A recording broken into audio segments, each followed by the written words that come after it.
Please do roll call. Barr here. Loy. Graff. Harris. All right, are there any corrections to the minutes for the April 25th meeting? I'll make a motion to approve. Second. All those in favor? Aye. Aye. Those opposed? Motion passes. All right, we do have general agenda items today. We will need to select a president and vice president and appoint a secretary. Are there any nominations for president? I'll nominate William Harris for president. Can you do a second term? I can. I'll second that. All right, all those in favor? Aye. Aye. All right. Thank you. All right, are there any nominations for vice president? Who's the vice president now? Bill. Bill? Oh, well, I'll nominate Bill Graff to be vice president again. He did a good job. I'll second that. All those in favor? Aye. Opposed? Motion passes. All right. And President, I'd like to appoint you, Cheryl, if you'd still like to continue There on. you go. Sure. All right. And that concludes the appointments and nominations. So we will move right along to the monthly presentations of the police department. And we have Chief Bliven. Thank you. Good morning, everyone. I just want to give a quick update on the investigative review. There were interviews being conducted last week at the Wausau Police Department of Wausau Police staff, and it is my understanding that the chief anticipates having the report written within the next couple of weeks, and that would be then submitted to the president of the Police and Fire Commission upon completion for the next steps. I just wanted to let the commission know in regards to our, we have a new request for a new position at the Wausau Police Department. That is a community outreach specialist position. That will be a position that is non-sworn, that will be utilized to outreach for homeless in our community. And so for the last couple of weeks, I spent time at the Human Resources Committee 2 weeks ago and Public Health and Safety Committee last week, talking about the need for that position.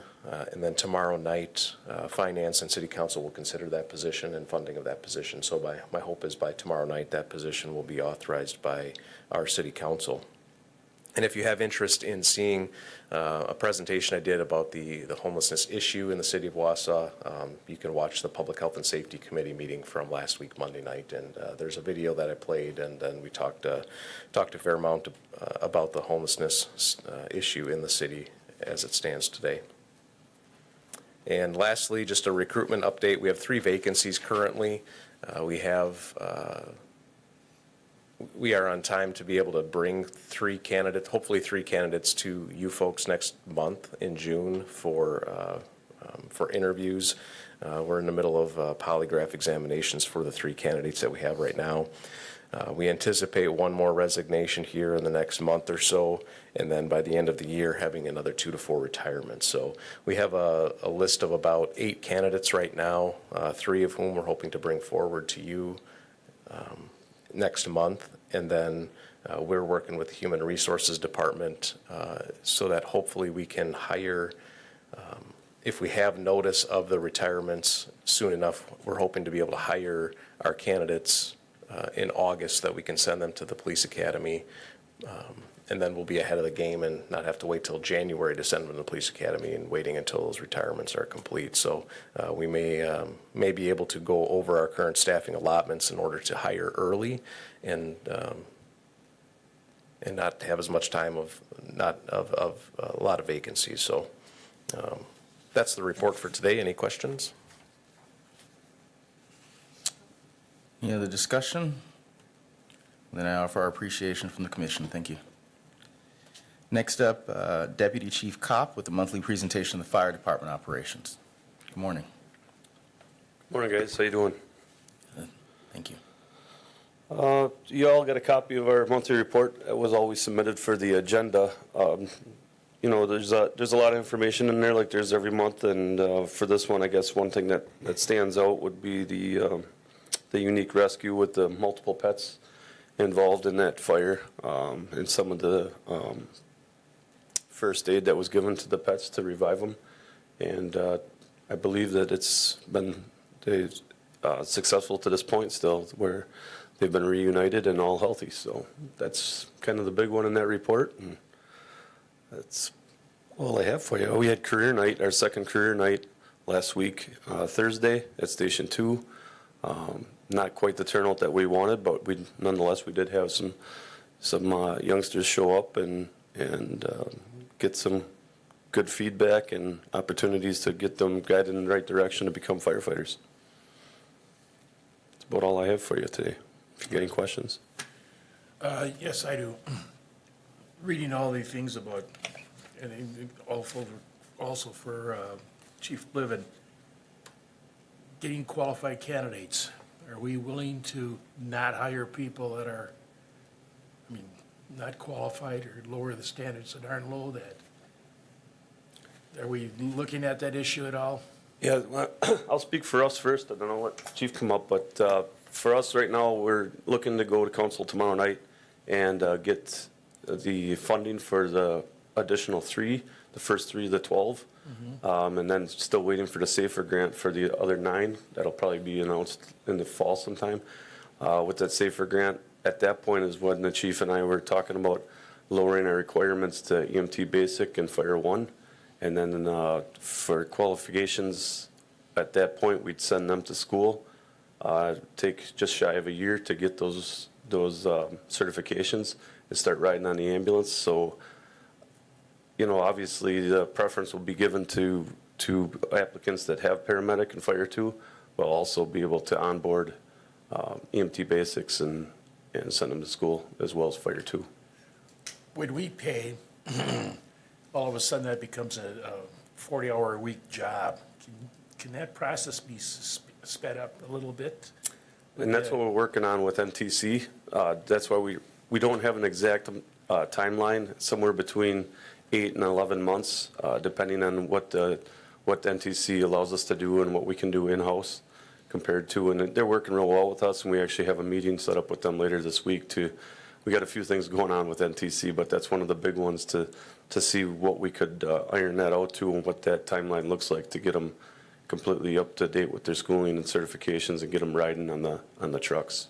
Yeah, because 40 hours a week, when you're paying them, is a lot different than a student Correct. who's doing this part-time and other things. And they would be doing their ride-alongs with us, and on days that they're not in school, they would be, you know, working and helping out around the station, riding on the fire engines, because they would have the qualifications to do that. They just maybe driving an ambulance and getting to know the streets and fire department operations, but just not, you know, functioning as a paramedic on the ambulance.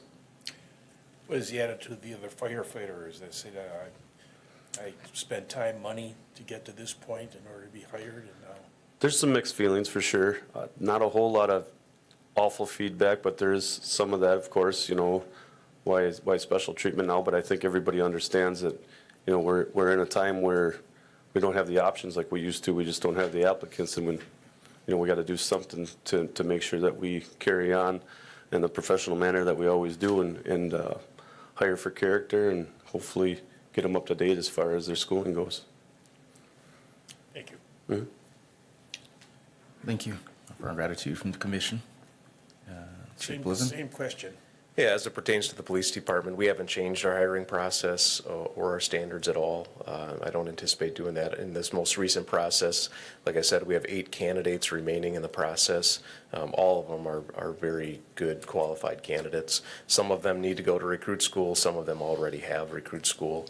We spent time doing career fairs over the last 6 months or so. One of the career fairs was at UW-Platteville.